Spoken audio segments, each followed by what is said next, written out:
Hello అండి. Readymade పాయసము ready చేద్దాం రండి.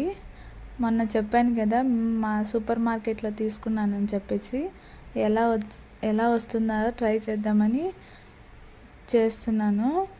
ఇంకా అటు సైడ్ కూడా చికెన్ కూడా రెండు ఒకేసారి అయిపోతాయని చెప్పి అవతల చికెన్ కూడా తయారు చేసేస్తున్నాను. ఈ లోపల ఆకలేస్తుంటే వాటర్ మిలన్ తింటున్నాను అనమాట.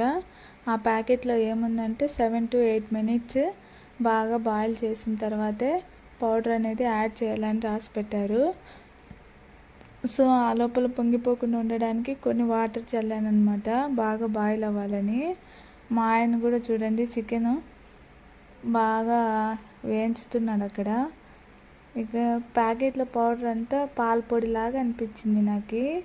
ఇక్కడ నాకైతే చాలా విచిత్రంగా అనిపించింది. ఒక పక్క మా ఆయన నా కోసం చికెన్ చేస్తుంటే నేను మరో పక్క ఆయన కోసం పాయసం చేస్తున్నాను. పాయసం నేను తినను, అందుకోసం ఆయన చికెన్ చేస్తున్నాను నా కోసము. చికెన్ ఫ్రై చాలా బాగా చేస్తారు తను, అందుకోసమే ఎప్పుడు తెచ్చినా కూడా ఆయన్నే తయారు చేయమని చెప్తాను. ఎలా ఉందో మా ఆయన తిన్న తర్వాత చెప్తాను. ఈరోజు ఏమేమి చేశానంటే పాయసం, చికెన్ ఫ్రై అండ్ రైస్, బెండకాయ పుల్లగూర, ఇంకా పెరుగు. ఇవన్నిటితో ఈ నైట్ ఫుల్గా తింటాను. ఎలా ఉందో కామెంట్లో చెప్పండి.